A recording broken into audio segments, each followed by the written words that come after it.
മിന്നുകെട്ട് ഭാഗം 13. രചന അവതരണം ദിവ്യരാജ്. രാത്രി ആനിയുടെ റൂമിലിരുന്ന് നോട്ട്സ് കംപ്ലീറ്റ് ചെയ്ത ശേഷം തിരികെ വന്നതായിരുന്നു അമ്മാളു. റൂമിലേക്ക് തിരിയാൻ തുടങ്ങിയതും എഡ്ഡി അവളുടെ മുന്നിൽ വന്നു നിന്നു. എഡ്ഡിയെ മുന്നിൽ കാണുമ്പോഴേ കൈകാലുകൾ വിറയ്ക്കാൻ തുടങ്ങും. അയാൾ ഈ വീട്ടിലുണ്ടെന്നുള്ള കാര്യം ഓർക്കുമ്പോഴെല്ലാം ഒരു സുരക്ഷിതത്വം ഇല്ലാത്ത പോലെ തോന്നാം.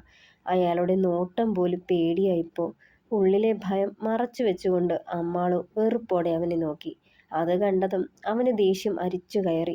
അവളുടെ കവിളുകളിൽ കൈ ഞെരിച്ച് ചുമരോട് ചേർത്ത് നിർത്തി. ഒരു നിമിഷം കൈകാലുകളുടെ വിറയൽ അവളും അറിഞ്ഞു. എങ്കിലും അവൻ്റെ മുന്നിൽ തളരരുതെന്ന വാശിയിൽ ഭയം പുറത്തേക്ക് വരാതിരിക്കാൻ ശ്രദ്ധിച്ചു. എന്താടി, നിനക്കെന്നെ കാണുമ്പോൾ ഒരു പുച്ഛം? അയാളുടെ ബലത്തിലാണോ നീ അഹങ്കരിക്കുന്നത്? എന്നാ നീ ഓർത്തു വെച്ചോ, ഈ എഡ്ഡിയുടെ പെണ്ണാ നീ.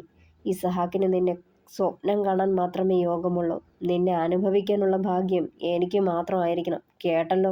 വന്യമായ ഭാവത്തോടെ അവളെ അവനിലേക്ക് ചേർത്ത് പിടിക്കാൻ നോക്കിയതും കുതറി മാറിയിരുന്നവൾ. തുടരുതെന്നെ. ഞാൻ പറഞ്ഞതാ, എനിക്ക് ജീവനുണ്ടെങ്കിൽ നിന്റെ ആഗ്രഹങ്ങളൊന്നും നടക്കില്ലെന്ന്. നീ ഒരിക്കലും എൻ്റെ മുടിനാരിൽ പോലും സ്പർശിക്കില്ല. അവനെ രൂക്ഷമായി നോക്കിക്കൊണ്ട് വീറോടെ പറഞ്ഞു. ഒപ്പം അവനെ തള്ളി മാറ്റി റൂമിലേക്ക് ഓടിപ്പോയി. പല്ല് ഞെരിച്ചുകൊണ്ട് എഡ്ഡി അവൾ പോകുന്നതും നോക്കി നിന്നു. അന്നും പതിവ് പോലെ ഇസഹാക്കിൻ്റെ ചുടി നിശ്വാസമേറ്റ് പാതി ഉറക്കത്തിൽ നിന്ന് കണ്ണുകൾ വലിച്ചു തുറന്നു അവൾ. ഉറങ്ങിയില്ലേ പൊന്നെ? കാറ്റുപോലുള്ള അവൻ്റെ നാദം കാതിൽ പതിയവേ അറിയാതെ പിടച്ചിലോടെ അവനെ നോക്കി. നിറകിൽ ചുംബിച്ചുകൊണ്ട് അവളെ നെഞ്ചിലേക്ക് ചേർത്ത് പിടിച്ചു കിടന്നു ഇസഹാക്ക്. ഇസഹാക്കിൻ്റെ സാമീപ്യത്തിൽ സുരക്ഷിതത്വം തോന്നി അവൾക്കന്നേരം. ഓരോ നിമിഷവും എഡ്ഡി പിന്നാലെയുണ്ടെന്നത് ഭയമാണ്. പക്ഷേ ആ ഭയം മാറുന്നത് ഇച്ഛായൻ്റെയും ചേർത്ത് പിടിക്കലിലാണ്. ഓർത്തുകൊണ്ട് അവൻ്റെ നെഞ്ചിലേക്ക് ചേർന്നു മനസ്സോടെ. അമ്മോ. പതിയെ വിളിച്ചതും മുഖമുയർത്തി നോക്കിയവൾ.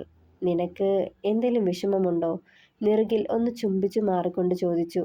ഇല്ലെന്ന് തലയാട്ടുമ്പോൾ കള്ളം പറയുന്നത് അറിയാതിരിക്കാൻ അവന് മുഖം കൊടുത്തില്ല. നുണ. എൻ്റെ പെണ്ണിൻ്റെ മനസ്സിൽ എന്തോ ഉണ്ട്, സത്യ അത്. നിന്റെ കണ്ണുകളിൽ അതറിയാം. അത് പറയവേ മുഖമുയർത്തി അവനെയൊന്ന് നോക്കി. നിന്നിലെ മാറ്റങ്ങൾ എനിക്കറിയാം അമ്മോ. നിന്റെ കണ്ണൊന്ന് പിടച്ചാൽ, ഹൃദയമിടിപ്പ് കൂടിയാൽ, സ്വരമൊന്നിടറിയാൽ, ചലനങ്ങളുടെ താളം മാറിയാൽ ഒക്കെ എനിക്കറിയാം. കാരണം നിന്നെ ഞാനോളം അറിഞ്ഞ മറ്റാരുമില്ല. ഞാൻ അറിയാതെ മറിക്കുന്ന എന്തോ ഒന്ന് നിന്റെ ഹൃദയത്തിൽ സൂക്ഷിച്ചിട്ടുണ്ട് അല്ലേ? എന്നോട് നീ ഇത് പറയണം. നമുക്കിടയിൽ ഒരിക്കലും രഹസ്യങ്ങൾ ഉണ്ടാവരുത്. അത് പറയവേ അവൻ്റെ നെഞ്ചിലേക്ക് മുഖം ചേർത്ത് വെച്ചവൾ കണ്ണുകൾ നിറയാതിരിക്കാൻ പാടുപെട്ടുകൊണ്ട്. പിറ്റേന്ന് കോളേജിൽ ചെന്നിട്ടും ഒരു ഉഷാറില്ലായിരുന്നു അവൾക്ക്. ഒരു പാവയെപ്പോലെ ക്ലാസ്സിലിരുന്നു. ഒന്നിനും ശ്രദ്ധ കൊടുക്കാനോ നോട്ട്സ് എഴുതാനോ കഴിയാത്ത പോലെ. വീട്ടിലേക്ക് പോയാലോ എന്ന് വരെ പലതവണ ആലോചിച്ചു. ദർശൻ ക്ലാസ്സിൽ വന്നത് മുതൽ അമ്മുവിനെ ശ്രദ്ധിക്കുന്നുണ്ടായിരുന്നു. ഇടയ്ക്ക് കുട്ടികൾ നോട്ട്സ് പറഞ്ഞു കൊടുക്കുന്ന നേരം അവളുടെ അടുത്തേക്ക് നടന്നു. മാളു, തനിക്കിന്ന് എന്ത് പറ്റി? വന്നത് മുതൽ ഞാൻ നോക്കുക. ക്ലാസ്സിൽ ശ്രദ്ധിക്കുന്നില്ലല്ലോ താൻ. എന്തു പറ്റി? വയ്യായികയോ പനിയോ ഉണ്ടോ? കരുതലോടെ നെറ്റിയിൽ കൈവച്ച് പനി നോക്കിയതും ഞെട്ടലോടെ അമ്മ പിന്നിലേക്ക് മാറി. ഏയ്, പനിയൊന്നുമില്ല. താൻ റെസ്റ്റ് എടുത്തോ. പറഞ്ഞുകൊണ്ട് വീണ്ടും നോട്ട്സ് പറയാൻ തുടങ്ങി. ആനി അമ്പരപ്പോടെ അവളെയും അയാളെയും നോക്കി. ഉച്ചയ്ക്ക് ലഞ്ച് ബ്രേക്ക് ആയതും ഒരു പേപ്പർ എടുത്ത് ലീവ് ലെറ്റർ എഴുതാൻ തുടങ്ങിയവളെ അമ്പരപ്പോടെ നോക്കി ആനി, ഞാൻ എൻ്റെ വീട്ടിലേക്ക് പോവാ. അമ്പരന്ന് നോക്കിയിരുന്നവളോടായി ആനിയോട് പുഞ്ചിരിയോടെ പറഞ്ഞു അമ്മു. അതെന്താ ഇപ്പോൾ നിന്റെ വീട്ടിലേക്ക് പോവേണ്ട ആവശ്യം? സംശയത്തോടെ അവളെ നോക്കി. ആവശ്യമൊന്നുമില്ല, എനിക്ക് അച്ഛയെ കാണാൻ തോന്നാടി. ഇച്ചായനോട് ഞാൻ വീട്ടിലേക്ക് ചെന്നിട്ട് വിളിച്ചു പറയാം. ഒറ്റയ്ക്ക് പോണോ? ഇച്ചായൻ എന്നെയാവും വഴക്ക് പറയുക. ഏയ്, ഒന്നും പറയില്ല. ഇച്ചായനോട് ഞാൻ പറഞ്ഞോളാം. ചിരിയോടെ പറഞ്ഞുകൊണ്ട് പ്രിൻസിപ്പാളിൻ്റെ റൂമിൽ ചെന്ന് ലീവ് ലെറ്റർ കൊടുത്ത ശേഷം അനുവാദം വാങ്ങി ഗേറ്റ് കടന്ന് പുറത്തേക്കിറങ്ങി. ഈ സമയം ഗൂഢമായ ചിരിയോടെ ശ്രീനാഥ് ഫോൺ എടുത്ത് ചെവിയിലേക്ക് പിടിച്ചു. ദൂരെ നിന്ന് ശിവദർശൻ പോക്കറ്റിൽ നിന്നും ഫോൺ എടുത്ത് ചെവിയിലേക്ക് ചേർത്ത് പിടിച്ചിരുന്നപ്പോൾ ക്യാബിനിൽ ഇരുന്ന് ഫയൽസ് ചെക്ക് ചെയ്യവേ ഇസഹാക്കിൻ്റെ ഫോണിലേക്ക് അൺനോൺ നമ്പറിൽ നിന്നൊരു കോൾ വന്നു. അവൻ പിടപ്പോടെ കോൾ അറ്റൻഡ് ചെയ്തു. ഹലോ, ഇസഹാക്ക് ജോൺ കുരിശുമറ്റം, ഇത് ഞാൻ ആദിനാഥ്. നിനക്കൊരു ബാഡ് ന്യൂസ് ഉണ്ട്. 10 നിമിഷത്തിനുള്ളിൽ നിന്റെ ഭാര്യ ഈ ഭൂമി ഉപേക്ഷിച്ച് പോവും. മനസ്സിലായോ? അവളെ തീർക്കാൻ പോവാ ഞാൻ അവളെ. നിനക്കവളെ രക്ഷിക്കണമെന്നുണ്ടെങ്കിൽ 10 നിമിഷം അതിനുള്ളിൽ കോളേജ് ജംഗ്ഷനിൽ നീ എത്തണം. കഴിയില്ല. Risky task. അപ്പോൾ ഗുഡ് ബൈ. ഉടനെ കോൾ കട്ടായി. ഒന്നും തിരിച്ചു പറയാൻ നാവ് പൊങ്ങിയില്ല അവന്. ശരീരം മരവിച്ചുപോയി. വേഗം ബദ്രി എന്ന് സേവ് ചെയ്ത നമ്പറിൽ നിന്ന് വന്ന മെസ്സേജ് കണ്ടു. അമ്മു പുറത്തേക്ക് പോയിരിക്കുവാന്നും പറഞ്ഞുകൊണ്ട്. ഹോ ഗോഡ്! നിലവിളിച്ചുകൊണ്ട് ഇസഹാക്ക് താഴേക്ക് പാഞ്ഞു. അങ്ങേയറ്റം സ്പീഡിൽ പോയാലും ആദ്യ പറഞ്ഞ സമയത്തിനുള്ളിൽ അവിടെ എത്താൻ കഴിയില്ലെന്ന് ഇസഹാക്കിന് അറിയാമായിരുന്നു. എന്നിട്ടും കാറും എടുത്ത് അവിടേക്ക് പാഞ്ഞു. 15 നിമിഷം കൊണ്ട് അവിടെ എത്തുമ്പോൾ കാണുന്നത് അമ്മുവിനെ കോരിയെടുത്ത് ആംബുലൻസിലേക്ക് കയറ്റുന്ന ബദ്രിയെയാണ്. ഒരു നിമിഷം ഹൃദയം തന്നെ നിന്ന പോലെ തോന്നി. ചോര കണ്ടതും ശരീരം തളർന്ന് നിലത്തേക്കിരുന്നു പോയി ഇസഹാക്ക്. ഒരു നിമിഷം എന്ത് ചെയ്യണമെന്നറിയാതെ അതേ ഇരിപ്പ് തന്നെ തുടർന്നു. ഈ സമയം ബദ്രി അവനടുത്തേക്ക് ഓടി വന്നു. ഇസാ, ലെറ്റ്സ് ഗോ, എണീക്ക്. എന്തൊരിരുപാടായത്! തിടുക്കത്തിൽ അവനെ പിടിച്ചെഴുന്നേൽപ്പിച്ചുകൊണ്ട് ആംബുലൻസിനടുത്തേക്ക് നടന്നു. ബദ്രി, എൻ്റെ അമ്മു. ഉള്ളിലെ നോവാൽ നേർത്തുപോയി അവൻ്റെ സ്വരം. ഏയ്, don't be panic, she's fine. നീ വാ വേഗം, പറഞ്ഞുകൊണ്ട് അവനെയും വലിച്ചു മുന്നോട്ട് നടന്നു ബദ്രി. ആംബുലൻസിലേക്ക് കയറാൻ നേരം ചലനമറ്റവനെ പോലെയായി ഇസഹാക്ക്. മനസ്സും ശരീരവും ഒരുപോലെ തളർന്നു. ബോധമറ്റ് കിടക്കുന്ന അമ്മുവിനെ കണ്ടതും പ്രാണനൊടുങ്ങുന്ന വേദന തോന്നി. തനിക്ക് അവളെ നഷ്ടപ്പെടുമോ എന്ന ചിന്ത അവനെ കുത്തി നോവിക്കാൻ തുടങ്ങി. ആംബുലൻസിൽ കയറി ചലനമില്ലാതെ കിടക്കുന്നവൾക്കരികിലായി ഇരുന്നു കൊണ്ട് അവളുടെ നെറുകിൽ മെല്ലെ തലോടി ഇസഹാക്ക്.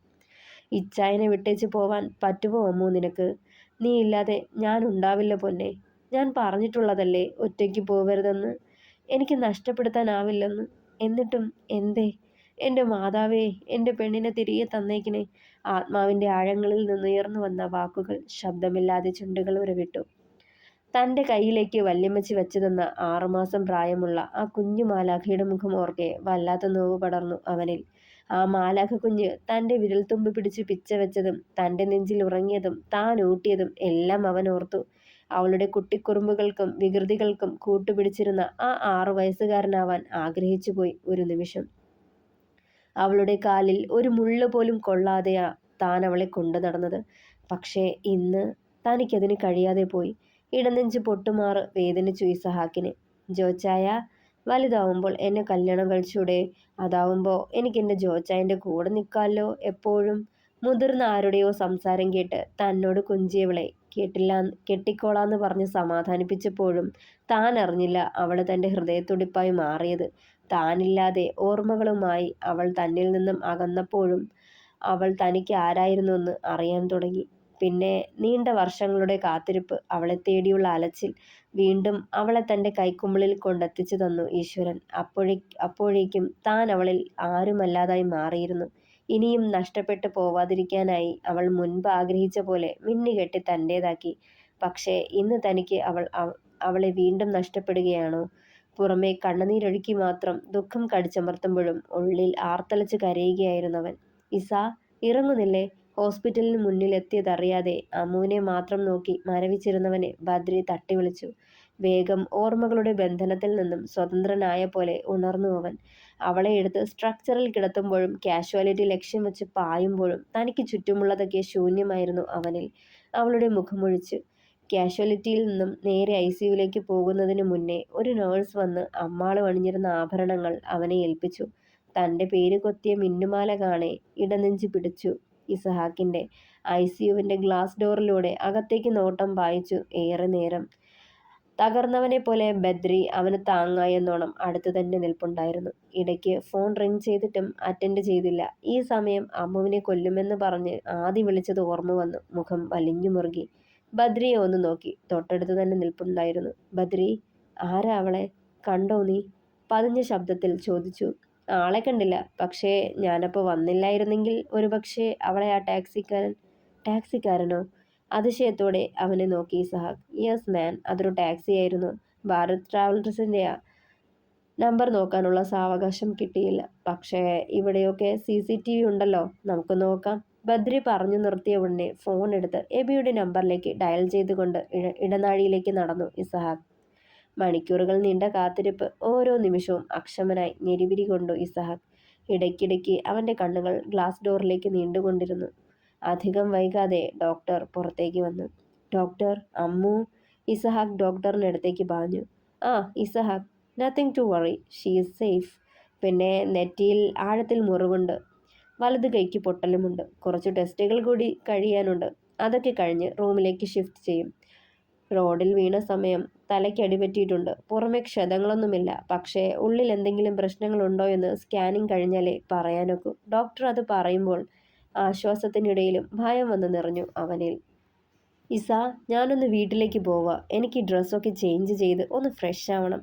എന്തെങ്കിലും ഉണ്ടെങ്കിൽ വിളിച്ചേക്കണം. അവൾക്കൊന്നും വരില്ലടാ. തോളിൽ തട്ടിക്കൊണ്ട് ബദ്രി അത് പറയുമ്പോൾ അമ്മുവിൻ്റെ രക്തം പടർന്നു കിടക്കുന്ന അവൻ്റെ ഷർട്ടിലേക്ക് നോക്കി നിന്നു ഇസഹാക്ക് അന്നേരം. ശരിയടാ, നീ പൊയ്ക്കോ. പിന്നെ താങ്ക്സ് ബദ്രി, എൻ്റെ അമ്മുവിൻ്റെ ജീവൻ രക്ഷിച്ചതിന്, എൻ്റെ ജീവിതം തിരികെ തന്നതിന്. നിറ കണ്ണുകൾ തുടച്ചു ഇസഹാക്ക്. ഇസ, എന്തായത്? നീയും സൈമണങ്ങളും എനിക്ക് വേണ്ടി ചെയ്തത് വെച്ച് നോക്കുമ്പോൾ ഇതൊക്കെ ഒന്നുമല്ലടാ, ഒന്നും. നേർത്ത നിശ്വാസത്തോടെ പറഞ്ഞു നിർത്തി ബദ്രി. ബദ്രി പോയി കഴിഞ്ഞതും ഇസഹാക്ക് കുരിശുമറ്റത്തുള്ളവരെയും ചന്തുവിനെയും വിളിച്ച് കാര്യമറിയിച്ചു. ഓടിപ്പിടച്ചുകൊണ്ട് ചന്തു അവിടേക്ക് എത്തിയിരുന്നു. പിന്നാലെ മറ്റുള്ളവരും. മോനെ, എൻ്റെ മോള്. ആദ്യോടെ ഓടി അവൻ്റെ അടുത്തേക്ക് വന്നു ചന്തു.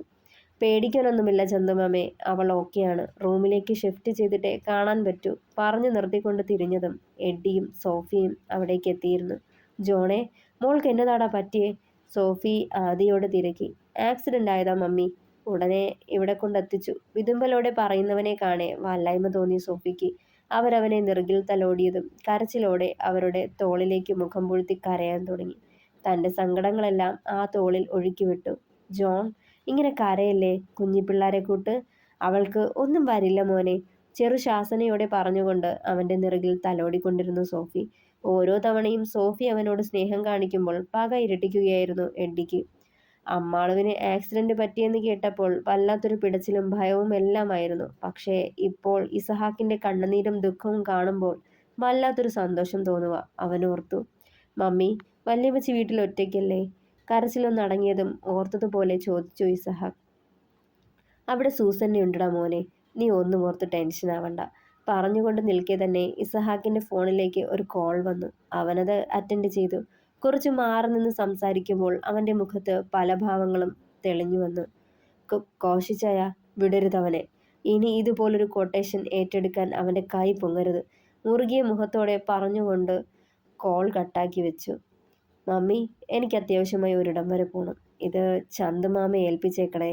ഞാൻ വരുന്നതിന് മുന്നേ അമ്മാളുവിന് റൂമിലേക്ക് ഷിഫ്റ്റ് ചെയ്യുവാണെങ്കിൽ അവളെ ഏൽപ്പിക്കാനാ. പറഞ്ഞുകൊണ്ട് നേഴ്സ് നേരത്തെ അവനെ ഏൽപ്പിച്ച അമ്മുവിൻ്റെ ഓർണമെൻറ്റ് സേഫായി സോഫിയെ ഏൽപ്പിച്ചു. ദേ, വൈകാതെ എത്തിയേക്കണേ. അവൾ നിന്നെ അന്വേഷിക്കും. കാണണമെന്ന് പറയുമ്പോൾ നീ ഇവിടെ ഉണ്ടാവണം. അവരത് പറയുമ്പോൾ വിളറിയൊരു പുഞ്ചിരി അവൻ്റെ ചുണ്ടിൽ സ്ഥാനം പിടിച്ചു. മണിക്കൂറുകൾക്ക് ശേഷം അമ്മാളുവിനെ റൂമിലേക്ക് ഷിഫ്റ്റ് ചെയ്തിരുന്നു. തൻ്റെ മുന്നിൽ പുഞ്ചിരിയോടെ നിൽക്കുന്ന സോഫിയെയും എഡ്ഡിയെയും അവൾ ആദ്യം പകപ്പോടെ നോക്കി. പിന്നെ ചെറുതായൊന്ന് പുഞ്ചിരിച്ചു. ഈ സമയം ഫാർമസിയിൽ നിന്നും അവൾക്കുള്ള മരുന്നുമായി ചന്തു അവിടേക്ക് വന്നു. ചന്തുവിനെ കണ്ടതും അവളുടെ കണ്ണുകൾ വിടർന്നു. അച്ഛേ, പതിയെ വിളിക്കുമ്പോഴും വേദനയാൽ മുഖം ചുളിഞ്ഞവളുടെ. ആ, മോൾ ഉണർന്നോ? അധികം സംസാരിക്കണ്ട, വേദന കൂടും. മോൾക്ക് കുടിക്കാൻ എന്തേലും എടുക്കട്ടെ? കയ്യിലിരുന്ന മെഡിസിൻ ടേബിളിന് മുകളിൽ വെച്ചുകൊണ്ട് ചോദിച്ചു അയാൾ. വേണ്ടച്ചേ, എനിക്കൊന്നും വേണ്ട. അച്ഛേ, ഗീതു എവിടാ? ഞാൻ എങ്ങനെ ഇവിടെ? നെറ്റിയിൽ കൈവച്ച് ഒഴിഞ്ഞുകൊണ്ട് ചോദിച്ചതും അമ്പരപ്പോടെ അയാൾ അവളെ നോക്കി.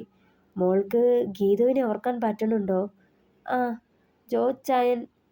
എനിക്ക് അവരെ കുഞ്ഞിലുള്ള മുഖം മാത്രമേ ഓർക്കാൻ പറ്റുന്നുള്ളൂ. ഇപ്പോൾ ഇങ്ങനെ പറഞ്ഞു നിർത്തിക്കൊണ്ട് അയാളെ വീണ്ടും ആശങ്കയോടെ നോക്കി. ഒന്ന് മിണ്ടാൻ പോലും മറന്നു നിന്നു ചന്തു. അമ്മാളു, നീ എന്തൊക്കെയായി പറയുന്നേ? ജോച്ചായനോ? അതാരാ? എഡ്ഡി ചോദിച്ചുകൊണ്ട് അവളുടെ അടുത്തേക്ക് ചെന്നു. ഇവരൊക്കെ ആരാ അച്ഛേ? എഡ്ഡിയെ ഉറ്റുനോക്കിക്കൊണ്ട് ചോദിച്ചവൾ. അവൾ ചോദിക്കുന്നത് കേട്ട് തറഞ്ഞു നിന്നു പോയി എഡ്ഡി. തുടരും.